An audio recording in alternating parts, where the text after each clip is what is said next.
भास्कर जाधव आणि ब्राह्मण समाजातील वाद पेटवण्याची शक्यता. स्टेटसमधून भास्कर जाधव आणि ब्राह्मण समाजाला डिवचलं.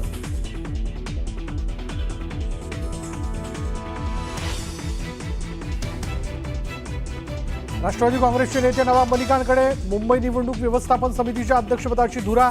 राष्ट्रवादी काँग्रेस मुंबई महानगरपालिकेची निवडणूक नवाब मलिकांच्या अध्यक्षतेखालील समितीच्या नेतृत्वाखाली लढणार.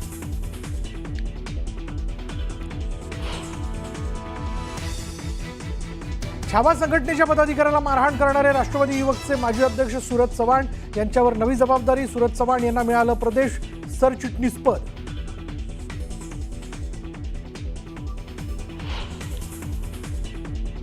उद्धव ठाकरेंना महायुतीत स्थान नाही. मुख्यमंत्री फडणवीसांचं नेटवर्क 18च्या कार्यक्रमात मोठं वक्तव्य.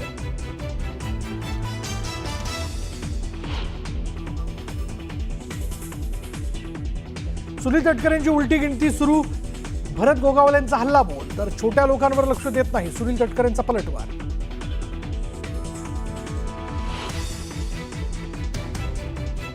कबुतरखान्यावरून मुंबई हायकोर्टानं राज्य सरकारला फटकारलं. कबुतरांच्या खाण्याचा विचार करू नका, लोकांच्या आरोग्याचा विचार करा. हायकोर्टाच्या कानपिचक्या.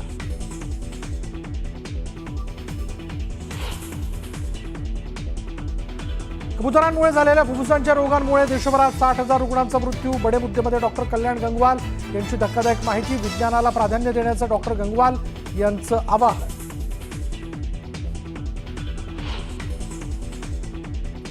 नालासोपाऱ्यातील 41 अनधिकृत इमारतींप्रकरणी ईडीकडून मोठी कारवाई. वसई विरार महानगरपालिकेचे माजी आयुक्त अनिल कुमार पवार यांना ईडीकडून अटक.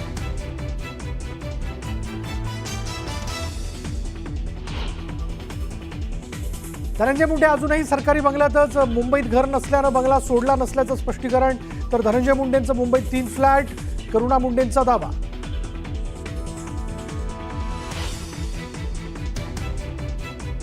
गणेश उत्सवाला राज्य उत्सवाचा दर्जा दिला जाणार. फडणवीसांच्या उपस्थितीत गणेश मंडळांची बैठक संपन्न. तर ऑपरेशन सिंधूरबद्दल जनजागृती करण्याच्या सूचना.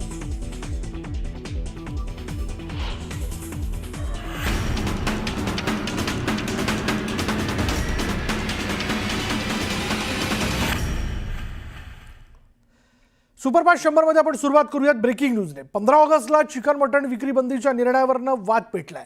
एकीकडे विरोधकांनी महापालिकांसह राज्य सरकारवर टीकेची झोड उठवली, तर दुसरीकडे या संदर्भात कुठलाही निर्णय राज्य सरकारनं घेतलेला नाही असं मुख्यमंत्र्यांनी स्पष्ट केलं. या वादाला आज दिवसभरात कसा राजकीय तडका मिळाला जाणून घेऊयात. सर्वात आधी संजय राऊतांनी या निर्णयावरनं राज्य सरकारवर जोरदार प्रहार केला. चिकन मटणची दुकानं बंद ठेवण्याच्या निर्णयाचा वाद राऊतांनी महाराजांचे मावळे आणि कामाख्या देवीला कापलेल्या रेड्यांपर्यंत नेला. मांस मटण बंदीवरनं सरकारवर टीकेची झोड उठवताना राऊतांनी थेट छत्रपती शिवरायांच्या मावळ्यांच्या आहाराचा दाखला दिला. तर भाजप प्रवक्ते केशव उपाध्यांनी मात्र हा निर्णय शरद पवार मुख्यमंत्री असताना झाल्याचं म्हणत विरोधकांच्या कोर्टात चेंडू टोलवला. यावर मुख्यमंत्र्यांनी देखील सरकारची भूमिका स्पष्ट केली. या संदर्भात 1988 साली सरकारनं निर्णय घेतला होता. आमच्या सरकारनं जनतेवर खाण्यासंदर्भात कुठलाही निर्णय घेतलेला नाही असं मुख्यमंत्र्यांनी स्पष्ट केलं. आणि हा वाद सुरू असतानाच कल्याणमधील राजकीय पुढाऱ्यांनी मात्र आक्रमक भूमिका घेतली. महानगरपालिकेनं हा निर्णय मागे घेतला नाही तर चिकन मटण पार्टी करण्याचा इशारा स्थानिक नेत्यांनी दिलाय.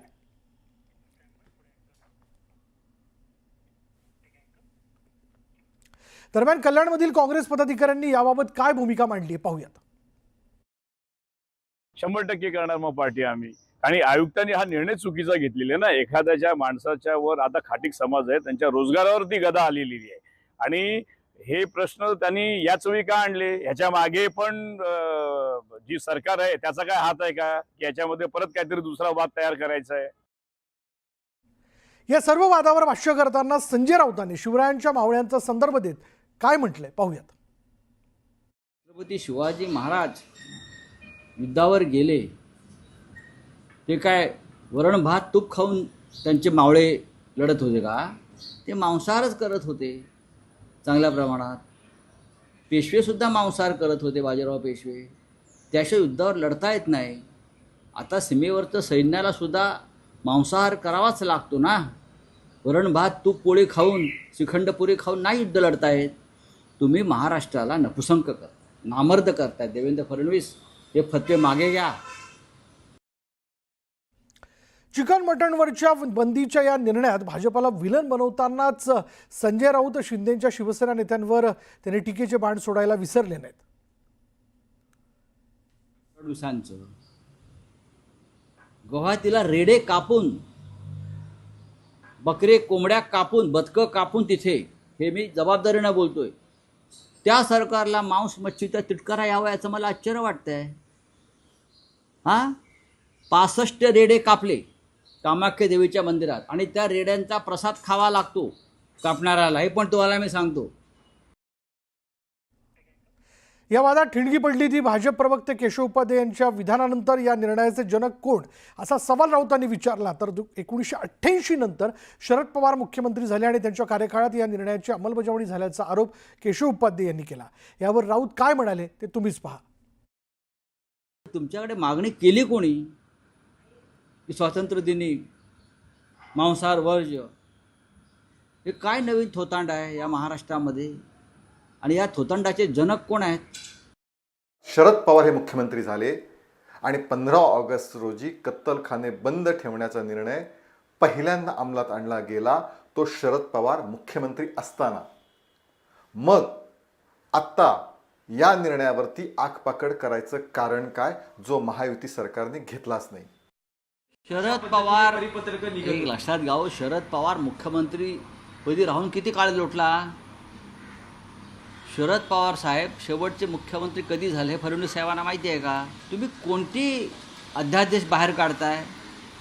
तुमच्याकडे आता कोणी मागणी केली आहे का? शरद पवारांच्या काळामध्ये अध्यादेश निघाला का नाही मला माहीत नाही, पण मांस आणि मच्छी विक्री बंदी शरद पवार साहेब करत असतील तर मला आश्चर्य वाटेल. असं काही घडलेलं नाही. हे थोतांड आहे. दरम्यान या सर्व वादावर मुख्यमंत्र्यांनी सरकारची भूमिका स्पष्ट केली. शेवटी सरकारला कोणी काय खावं हे ठरवण्यात काही इंटरेस्ट नाही. आमच्यासमोर खूप प्रश्न आहेत. त्यामुळे मला असं वाटतं की विनाकारण 1988 साली घेतलेला निर्णय आणि आज मात्र त्याच्यावर अशा प्रकारे वादंग तयार करायचा जणू काय आमच्या सरकारने निर्णय घेतला. आणि काही लोक तर इथपर्यंत पोचले की ते शाकाहारी खाणाऱ्यांना नपुंसक म्हणायला लागले, इथपर्यंत लोक पोचायला लागले. तर हा मूर्खपणा बंद केला पाहिजे. अशा प्रकारे शाकाहारी, नपुंसक आणि मांसाहारी हे ज्याला जे खायचं तो ते खातोय. आपल्या देशात जे काही संविधानाने अलाव केलंय ते प्रत्येकाला जगण्याचा अधिकार आहे. मुंबईतील कबूतरखान्यांवर बंदी घातल्यानंतर ही भूतदयेच्या नावानं काही जैन धर्मियांना अनधिकृत कबूतरखाने त्यांनी सुरू केलेत.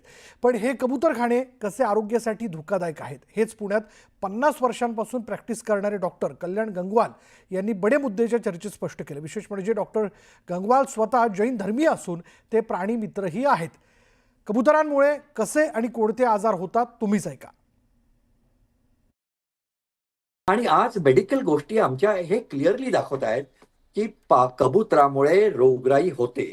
कबूतर हा आरोग्याला घातक आहे आणि याबद्दलचे अनेक पेशंट आम्ही गेले अनेक दिवस पाहत आहोत आणि दिवसेदिवस याचं प्रमाण वाढत चाललंय. पुण्याच्या कित्येक सोसायटीमध्ये मी जिथे कबूतर फीड केली जात होती ते मी थांबवलंय, कारण तिथे मुलांना दमा होतोय, काही लोकांना बर्ड निमोनिया झाला. आणि आपल्याला माहित असेल की संबंध भारतामध्ये एका स्टॅटिस्टिक्सच्या आधारे मी सांगू शकतो की जवळजवळ 60,000 लोक गेल्या वर्षी कबुतरामुळे झालेल्या रोगामुळे मेलेत. काहींना निमोनिया झाला, काहींना अलर्जिक ब्रोंकायटिस झाला आणि सगळ्यात भयानक प्रकार म्हणजे क्रॉनिक इंटरस्टिशियल फायब्रोसिस. या क्रॉनिक इंटरस्टिशियल फायब्रोसिस मध्ये पारव्यांच्या विष्ठा, मूत्र, पंख याच्यात जे अँटीजन आहेत त्याच्यामुळे एका प्रकारचा रोग फुफ्फुसाचा होतो. त्या फुफ्फुसाच्या रोगामध्ये ऑक्सिजन कमी व्हायला लागतो आणि मग अल्व्हिओलो कॅपिलरी ब्लॉक होतो आणि मग अशा माणसाला 2 पावलं चाललं तरी धाप लागायला लागते. शेवटी याला जगात काही ट्रीटमेंट नाही. इव्हन काही देशामध्ये, अमेरिकेमध्ये हे पेशंट काही जात आहेत. असे माझे 2 पेशंट लंग ट्रान्सप्लांटसाठी अमेरिकेत गेले, करोडो रुपये खर्च केले, पण काहीही उपयोग झाला नाही. या कंडिशनमध्ये पेशंटला कंटिन्युअसली ऑक्सिजनवर राहावं लागतं आणि ऑक्सिजनवर राहून देखील त्यांचं आयुष्य 3-4 वर्षापेक्षा जास्त आम्ही वाढवू शकत नाही. आणि म्हणूनच prevention is better than cure. की आजार झाल्यानंतर जागा होण्यापेक्षा